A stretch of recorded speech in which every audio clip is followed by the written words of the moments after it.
বাবা, এটা তো দারুণ হয়েছে। এত সুন্দর হাতের কাজ আমি এর আগে কোনো বাচ্চাকে করে আনতে দেখিনি। খুবই সুন্দর হয়েছে টুনটুনি। তা তুমি এটা নিজের হাতে করেছো তো, না কেউ করে দিয়েছে? না না স্যার, এটা আমি নিজের হাতেই করেছি। বাহ, পুরো অমাইক হয়েছে, পুরো অমাইক। তুমি একটু দাঁড়িয়ে যাও, বুঝলা? ক্লাসে সবার হাতের কাজটা আমি আগে একটু দেখে নি। সবার থেকে যদি তোমার হাতের কাজটা সুন্দর হয় তাহলে আমি তোমাকে পুরস্কার দেবো। আচ্ছা স্যার, ঠিক আছে।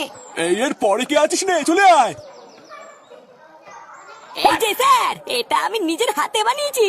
আরে সর্বনাশ, এ কি বানিয়ে এনেছিস? ইয়ে স্যার, এটা হলো কেউটে। কালকে সারাদিন অনেক কষ্ট করে এটা আমি বানিয়েছি স্যার।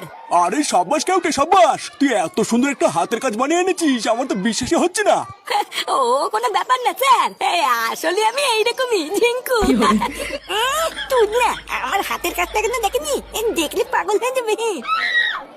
সত্যি রে কেউটে, তোর হাতের কাজটা কিন্তু আমার খুবই পছন্দ হয়েছে। আমার তো মনে হচ্ছে তুই আর টুনটুনির মধ্যেই কেউ ফার্স্ট হবি। এই এরপরে আর কেউ আছিস নাকি রে? আরে স্যার, এখনো আমাদের ফাটা বাকি আছে। কি ফাটা এখনো বাকি আছে? তা কই সে হতছাড়া কই? এই যে স্যার, আমি এখানে। এ কি ফাটা, তোর হাতের কাজ এমন ঢেকে এনেছিস কেন? মানে স্যার, আমার হাতের কাজ সবাই দেখে তুমি দেখবা, তারপর সবাই দেখবে। হ্যাঁ সে তো ঠিক আছে, কিন্তু এমন ভাবে ঢেকে রাখলে আমি দেখবো কি করে? এই না না স্যার, আমি এক্ষুনি খুলে দিচ্ছি। আমি তো এটা তোমার জন্যই বানিয়েছি। আরে হ্যাঁ হ্যাঁ, খোল খোল। তোরটা দেখার পরে তো আমি বুঝবো যে কে ফার্স্ট হলো। আমিও পড়ে গেছিলাম ওরা এক জ্বালায়। এবার সবারই হাতের কাজ এত সুন্দর হয়েছে যে কাকে যে ফার্স্ট করবো বুঝে উঠতে পারছি না। স্যার,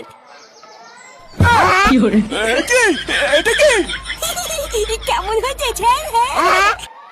এটা তুই কি বানিয়ে এনেছিস? কেন স্যার, ভালো হয়েছে।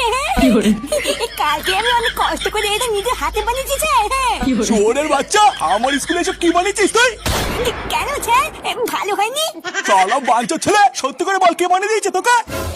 আমি কিছু করিনি স্যার, বাবা আমাকে বানিয়ে দিয়েছে। চোরের বাচ্চা, আমার স্কুলে লেওড়া বানিয়ে এনে আমার স্কুলকে ছোট করা।